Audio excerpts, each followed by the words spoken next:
আসসালামু আলাইকুম। প্রিয় দর্শক, অন্য মঞ্চের আজকের আলোচনায় আমাদের অতিথি হিসেবে আছেন সেনাবাহিনী মাঠে আছে 17 সেপ্টেম্বর 2024 থেকে। নতুন নির্বাচিত সরকারের শপথের পরও 72 দিন পেরিয়ে গেছে, তবু সেনাবাহিনীর বেরাকে ফেরার নাম নেই। কিন্তু জনমনে আছে হাজারো প্রশ্ন। সেনাবাহিনী কি শুধু আইন শৃঙ্খলার প্রয়োজনেই মাঠে পড়ে আছে, নাকি এর পেছনেও আছে এমন কোনো সমঝোতা যা আমরা দেখতে পাচ্ছি না বা বুঝতে পারছি না? আরেকটা গুরুতর প্রশ্ন, ভয়টা কি আসলে আওয়ামী লীগকে? আসসালামু আলাইকুম, স্বাগত লিডস নিউজে। সম্মানিত দর্শক, 2024 সালের 17 সেপ্টেম্বর অন্তর্বর্তী সরকার সশস্ত্র বাহিনীকে ইনএইড টু সিভিল পাওয়ার বা বেসামরিক প্রশাসনকে সহায়তার লক্ষ্যে 60 দিনের জন্য মাঠে নামায়। তাদেরকে দেয়া হয় ম্যাজিস্ট্রেসি পাওয়ার। উদ্দেশ্য ছিল পরিষ্কার: আইন শৃঙ্খলা দ্রুত নিয়ন্ত্রণে আনা, অপতৎপরতা কমানো এবং পুলিশের মনোবল ফিরিয়ে আনা। এরপর দফায় দফায় তাদের ক্ষমতার মেয়াদ বাড়ানো হয়েছে। মাঝখানে সেনাপ্রধান অর্ধেক সদস্য ব্যারাকে ফিরিয়ে নিয়ে গেছেন। বাকিদের ফিরিয়ে নেবার বিষয়ে একাধিকবার তিনি বক্তব্য দিয়েছেন, কিন্তু ওই পর্যন্তই। এখনো স্ট্রাইকিং ফোর্স হিসেবে 15,000 সেনা সদস্য মাঠে রয়েছেন। তারা কবে ব্যারাকে ফিরবেন ঠিক নেই।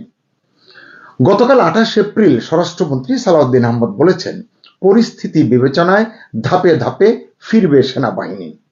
তাকে প্রশ্নটি করা হয়েছিল। সরকারের চাহিদা ও বিদ্যমান আইন মেনেই সেনাবাহিনী মাঠে দায়িত্ব পালন করছে বলেছেন সালাউদ্দিন আহমেদ, এবং আরো বলছেন, প্রয়োজন শেষ হলে তাদের প্রত্যাহার করে নেওয়া হবে। অর্থাৎ প্রয়োজন শেষ হয়নি এবং পরিস্থিতিও স্বাভাবিক হয়নি, এটিই বোঝা যাচ্ছে। কিন্তু সেই প্রয়োজনটা কি এবং স্বাভাবিক হওয়ার মাপকাঠিটা কি? 15 ফেব্রুয়ারি 2026 এবছর সেনাপ্রধান জেনারেল ওয়াকারুজ্জামান বলেছেন, নতুন সরকারের শপথের পরে, মানে নির্বাচনের পরে বলেছেন সেনাবাহিনী ব্যারাকে ফিরবে। আবার একটু ফাঁকও রেখেছেন, বলেছেন নতুন সরকার যখন বলবে তখনই ব্যারাকে ফিরবে সেনাবাহিনী। 15 ফেব্রুয়ারি 2026, মানে এখানে একটা টুইস্ট আছে। একটা গুরুত্বপূর্ণ স্টেটমেন্ট দিয়েছেন সাবেক প্রধান উপদেষ্টার তৎকালীন প্রেস সচিব শফিকুল আলম। তিনি বলেছেন, নির্বাচনের মাধ্যমে পুলিশ তার আত্মমর্যাদা ফিরে পেয়েছে। অর্থাৎ পুলিশের যে ক্ষমতা চলে গিয়েছিল, শক্তি নিঃশেষ হয়ে গিয়েছিল, আত্মমর্যাদা ফিরে পাওয়ার মধ্য দিয়ে সেটি প্রতিষ্ঠিত হয়েছে, এমনটি তিনি হয়তো বোঝাতে চেয়েছেন। এর একদিন পরেই, মানে 16 ফেব্রুয়ারি, আবার সেনাপ্রধান জেনারেল ওয়াকারুজ্জামান বলেছেন, নবনির্বাচিত সরকার দায়িত্ব গ্রহণ করলে সেনাবাহিনী ব্যারাকে ফিরে যাবে। আপনারা জানেন, নতুন সরকার দায়িত্ব নিয়েছে 17 ফেব্রুয়ারি। আজকে 29 এপ্রিল 2026, অর্থাৎ প্রায় 72 দিন, কিন্তু সেনা সদস্যরা এখনো মাঠে আছেন। অবশ্য সেনাপ্রধান সাথে এটাও বলেছিলেন, পরিস্থিতির উপর পুলিশের নিয়ন্ত্রণ পুরোপুরি না আসা পর্যন্ত আইন শৃঙ্খলা রক্ষায় সহায়তার জন্য সেনাবাহিনীর একটি অংশ মাঠে থাকবে। প্রশ্ন হলো, পরিস্থিতি পুলিশের নিয়ন্ত্রণে কবে আসবে? 2 বছর তো প্রায় হয়ে গেল।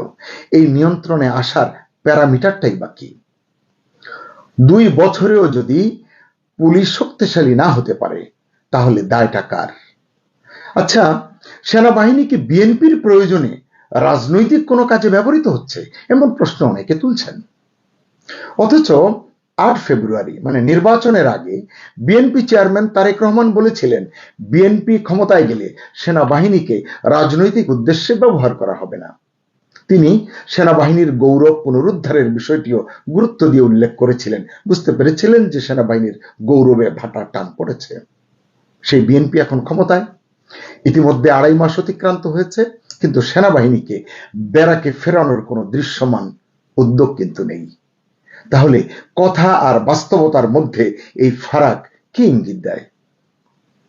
সেনাবাহিনী মাঠে থেকে আইন শৃঙ্খলা ঠিক রাখার দাবি করেছে, বিভিন্ন সময় বলেছে। অথচ আজকের, মানে 29 এপ্রিল, দৈনিক নয়া দিগন্তে পড়লাম, মাসুম মোস্তফা এমপি বলেছেন ওই সংবাদে যে একজন একজন সংসদ সদস্য, নেত্রকোনা 5 পূর্বদলার এমপি, তিনি একজন সংসদ সদস্য হয়েও যদি আমাকে চরম নিরাপত্তাহীনতায় ভুগতে হয়, তবে সাধারণ মানুষের নিরাপত্তা কোথায়? 5 আগস্টের পর কি আমরা এমন বাংলাদেশ চেয়েছিলাম? প্রশ্ন হলো, সেনাবাহিনী মাঠে থাকার পরও একজন এমপি কেন নিরাপদ বোধ করছেন না? তাহলে তাদের মানে সেনাবাহিনীর থাকা আর না থাকায় পার্থক্যটা কোথায়? অথচ সেনাবাহিনীর মাঠে থাকা নিয়ে কত যুক্তি আমরা শুনেছি, মানে আমাদের শোনানো হয়েছে। 26 ডিসেম্বর 2024 সেনা সদরের colonel staff colonel Intekhab Haider Khan বলেছেন, দেশের গুরুত্বপূর্ণ স্থাপনায় হামলা নাশকতা প্রতিরোধ এবং নিরাপত্তায় কাজ করছে সেনাবাহিনী। আমি শুধু জানতে চাই বিনয়ের সঙ্গে, ওই তারিখের পরে দেশে যেসব স্থাপনায় হামলা নাশকতা হয়েছে সে বিষয়ে কি জবাব দেবেন তিনি? কম তো হয়নি। দেশের বিভিন্ন শিল্পাঞ্চলে অস্থিতিশীল পরিস্থিতি মোকাবেলায় দু একটি ব্যতিক্রম বাদে সেনাবাহিনী প্রশংসনীয় ভূমিকা পালন করেছে। সেখানেও নানান যদি কিন্তু আছে, যাই হোক সেদিকে আমি গেলাম না। কিন্তু এই দেশের নাগরিকের কোন ব্যক্তির প্রতিষ্ঠান এবং সম্পদ রক্ষায় কতটা যথাযথ ভূমিকা পালন করেছে সেনাবাহিনী, সে প্রশ্নটি কিন্তু করাই যায়। 17 ফেব্রুয়ারি 2025-এও সেনা সদরের এক প্রেস ব্রিফিং এ একই কথা উচ্চারিত হয়েছে, দেশের সার্বিক পরিস্থিতি স্থিতিশীল রাখতে কাজ করছে সেনাবাহিনী। 19 জুন 2025-এ মিলিটারি অপারেশনস ডিরেক্টরেটের স্টাফ কর্নেল মোহাম্মদ শফিকুল ইসলাম বলেছেন, সেনাবাহিনী সাধারণ জনগণের নিরাপত্তা ও দুর্ভোগ লাঘবে সর্বদা প্রতিশ্রুতিবদ্ধ। এর পাশাপাশি মব ভায়োলেন্স নিয়ন্ত্রণের প্রতিশ্রুতি শুনেছে জাতি, কিন্তু কার্যকর ব্যবস্থা দেখেনি, বরং কিশোর গ্যাংয়ের বাম্পার ফলন দেখেছে। বেশ রমরমা চাঁদাবাজি চলেছে এই সময়ে। 5 নভেম্বর 2025 সদর দপ্তরের আর্মি ট্রেনিং অ্যান্ড ডক্ট্রিন কমান্ডের general officer commanding GOC lieutenant general Mohammad Mainur Rahman বলেছিলেন, নির্বাচন হলে দেশের আইন শৃঙ্খলা পরিস্থিতির উন্নতি হবে, দেশে স্থিতিশীলতা আসবে এবং সেনাবাহিনী ব্যারাকে ফিরে যেতে পারবে।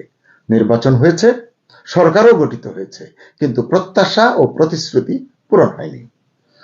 এই সময়টিতে আসলে দেশ কি দেখেছে একটু যদি আমরা দেখি।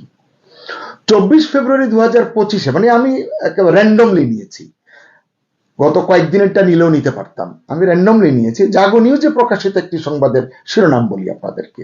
শিরোনামটি হচ্ছে, নিরাপত্তা নিয়ে শঙ্কায় মানুষ, আইন শৃঙ্খলা বাহিনী করছে কি? অপারেশন ডেভিল হার্টের দোহাই দিয়ে আওয়ামী লীগের নেতাকর্মীদের আইনের আওতায় আনার ক্ষেত্রে বেশ তৎপর দেখা গেছে আইন শৃঙ্খলা রক্ষাকারী বাহিনীকে। এই সময়ে সেনাবাহিনী মাঠে থাকার পরও প্রকাশ্যে গুলি, চাপাতি দিয়ে কোপানো এবং ভয় দেখিয়ে ডাকাতি, চুরি, ছিনতাইয়ের ঘটনা প্রায় ডালভাত হয়ে গিয়েছে। সুপ্রিম কোর্টের জ্যেষ্ঠ আইনজীবী শাহদিন মালিক বলেছেন, আইন শৃঙ্খলা রক্ষা সেনাবাহিনীর কাজ নয়, জাতীয় প্রয়োজনে বেসামরিক প্রশাসনকে সহায়তার জন্য তাদেরকে ডাকা যায়, ডাকলেও সেটা অনির্দিষ্টকালের জন্য নয়। শাহদিন মালিক বলেছেন, 2007 সালে 111-এর পর প্রায় 2 বছর সেনাবাহিনী দেশের আইন শৃঙ্খলা রক্ষার কাজে নিয়োজিত ছিল। এই নিয়োজিত থাকায় শেষ পর্যন্ত, মানে এত লম্বা সময় থাকার কারণে শেষ পর্যন্ত ভালো অভিজ্ঞতা নিয়ে সেনানিবাসে ফিরতে পারেনি সেনাবাহিনী। সেই অভিজ্ঞতা ইতিমধ্যেই আরো তেতো হয়েছে। কতিপয় ছাত্র নেতা, কতিপয় ব্যারিস্টার নেতা সেনাবাহিনী, সেনাপ্রধান, ডিজিএফআই নিয়ে যেসব কথা বলেছেন, যেরকম অঙ্গভঙ্গি করেছেন, রক্ত মাংসের সাধারণ মানুষেরও তাতে স্থির থাকা কঠিন। কিন্তু তারা বেশ স্থির আছেন, নমনীয় আছেন। এই জন্যই অনেকে প্রশ্ন করছেন, পেছনের আসল রহস্যটা কি? আসলে সেনাবাহিনীর সম্মানটা নষ্ট করেছে ইউনূস বাহিনী। হাসনাত না ওয়াকার, হাসনাত হাসনাত, এই স্লোগান যখন হজম করতে পেরেছে এই বাহিনী, তাদের কাছে জনপ্রত্যাশা খুব বেশি না থাকাই ভালো। সেনাবাহিনী মাঠে থাকাকালেই পুলিশকে, আওয়ামী লীগের নেতাকর্মীদের অনেককে প্রকাশ্যে মব করে হত্যা করা হয়েছে। পত্রপত্রিকায় এসেছে এগুলো। মুক্তিযোদ্ধাদের নানানভাবে অপমান করা হয়েছে, নিপীড়ন করা হয়েছে। পুলিশের মনোবল ধ্বংসে সেনাবাহিনীর দায় কি কম? অনেকে এমনও বলছেন, 71-এও পুলিশ এতটা বিধ্বস্ত হয়নি, 24-এ এবং তারপরে যতটা হয়েছে। কিন্তু সেই পুলিশের মনোবল ফিরলে সেনাবাহিনী ব্যারাকে ফিরবে, এটি এখন বড় একটি যুক্তি হয়ে দাঁড়িয়েছে। বিশ্লেষকরা শুরুতেই সতর্ক করেছিলেন, নির্বাচন এবং গণতান্ত্রিক প্রক্রিয়ায় উত্তরণে দীর্ঘসূত্রতা হলে, মানে বিলম্ব হলে বেসামরিক সরকারে সেনাবাহিনীর প্রভাব বাড়তে পারে। খুব স্বাভাবিক এটি। এ কারণে অনেকে এমন আশঙ্কাও করছেন দেশটাকে শেষ পর্যন্ত পাকিস্তান স্টাইলের হাইব্রিড রেজিমের দিকে ঝুঁকছে। সেনাবাহিনীর দীর্ঘমেয়াদী উপস্থিতি নিয়ে জনমনে নানান প্রশ্ন, কৌতূহল, এমনকি বিতর্কও আছে। তারা জানতে চান কেন সেনাবাহিনী ব্যারাকে ফিরছে না এখনো, কবে ফিরবে আসলে। বর্তমান রাজনৈতিক প্রেক্ষাপটে রাজনৈতিক স্থিতিশীলতা প্রতিষ্ঠায় কি ভূমিকা পালন করছে এই সেনাবাহিনীর মাঠে উপস্থিতি। অনেকে বলছেন 5 আগস্টের পর থেকে দেশে কি পরোক্ষ সেনা শাসন চলছে। আমরা এমনটি বলতে চাই না, কিন্তু কেউ কেউ এমনটি বলছেন সেনা সদস্যদের একাংশ নাকি বা একটি অংশ নাকি ফিরতে চায় না। কারণ কি? কারণ তারা বলছেন মাঠে থাকলে নাকি ক্ষমতা ব্যবহার করা যায় বেশ ভালোভাবে। এই ক্ষমতার কি অর্থ আমি জানি না। অনেকে বলছেন এই সরকার সমঝোতার ভোটে নির্বাচিত, তাই কার্যক্রম নিষিদ্ধ আওয়ামী লীগের ভয়ে সেনাবাহিনীকে ব্যারাকে ফেরাচ্ছে না। অথবা বিএনপি পুরোপুরি মাঠ দখল না করলে সেনাবাহিনী ব্যারাকে ফিরবে না। ব্যাপারটা কি এরকম? কারো প্রশ্ন কিন্তু আরো বেয়ারা। এখন বাংলাদেশের ক্ষমতায় কারা, তারা জানতে চায়। তারা নিজেরাই প্রশ্ন করছে, বিএনপি নাকি জামাত নাকি আর্মি নাকি অন্য কেউ। সেনাবাহিনী ব্যারাকে ফিরে গেলে বিএনপি কি কার্যক্রম নিষিদ্ধ আওয়ামী লীগ ছাত্রলীগকে সামাল দিতে পারবে? এই ভয়টা কি কাজ করছে সরকারের মনে? আবার কেউ বলছেন বিএনপি এত জনপ্রিয় দল, জামাত এত জনপ্রিয় দল, আর এনসিপি তো দেশটাই স্বাধীন করেছে বলে দাবি করে, তাহলে সেনাবাহিনী ব্যারাকে ফিরলে তাদের ভয়টা কি? তাছাড়া ক্ষমতাসীনদের অনেকেই বলেছেন দেশে এখন আওয়ামী লীগ নাই, শেখ হাসিনা কোনোদিন এই দেশে আর ফিরতে পারবেন না। তাহলে ভয়টা কাকে? 5 আগস্ট যে সেনা কু হয়েছে বলে অভিযোগ উঠেছে বা কথা উঠেছে, তাহলে সেটাই কি সত্যি? মার্কিন প্ল্যান কি এরকম ছিল? আর কি কি আছে মার্কিনীদের প্ল্যানে? নাকি সেনাবাহিনী ভয় পাচ্ছে তারা ব্যারাকে ফিরলে আওয়ামী লীগ ছাত্রলীগ একযোগে দেশে ঢুকে পড়বে, মাঠে নেমে আসবে? বিশ্লেষকরা বলছেন আইন শৃঙ্খলা এখনো পুরোপুরি নিয়ন্ত্রণে আসেনি। সরকারও স্বীকার করছে, সেনাবাহিনীও এটি স্বীকার করছে, সেনাপ্রধান তো বলছেনই। রাজনৈতিক স্থিতিশীলতা এখনো ভঙ্গুর, বিশ্লেষকরা বলছেন। তাই এখনো কোনো অদৃশ্য সমঝোতা আছে কিনা এমন প্রশ্ন করছেন অনেকে। বিশ্লেষকদের একাংশ বলছেন সেনাবাহিনী ব্যারাকে ঢুকলেই কি আওয়ামী লীগ আবার সংগঠিত হতে শুরু করবে, এজন্যই কি সেনাবাহিনীকে মাঠে রাখা হচ্ছে। কিন্তু যদি রাখা হয় এতে কিন্তু ঝুঁকি আছে, এতে গণতান্ত্রিক প্রতিষ্ঠান দুর্বল হয়ে যায়, রাজনৈতিক সিদ্ধান্তে অদৃশ্য প্রভাব তৈরি হয় এবং জনগণের আস্থা কমে যায়। এটা শুধু সেনাবাহিনীর জন্য ঝুঁকি নয়, এটা রাজনীতির জন্য ঝুঁকি, সেনাবাহিনীর জন্য ঝুঁকি। দীর্ঘদিন মাঠে থাকলে তাদের শক্তি, সেনাবাহিনীর শক্তি এবং নিরপেক্ষতা নিয়েও প্রশ্ন উঠতে পারে। সব মিলিয়ে প্রশ্নটা এখন আর ছোট নয়। সেনাবাহিনী মাঠে আছে, সরকার হয়তো মনে করছে প্রয়োজন আছে, কিন্তু শেষ পর্যন্ত এটা কি শুধু আইন শৃঙ্খলার বিষয়, নাকি এর পেছনে আছে অদৃশ্য কোনো সমঝোতা, নাকি সত্যি সত্যি আওয়ামী লীগের ভয় আছে মনে? উত্তর যাই হোক, একটা বিষয় কিন্তু পরিষ্কার, এই অনিশ্চয়তা যতদিন থাকবে প্রশ্নও ততদিন থাকবে। সুপ্রিয় দর্শক, আপনার কি মনে হয় সেনাবাহিনী কেন ব্যারাকে ফিরছে না? কমেন্টে আপনার মতামত জানান।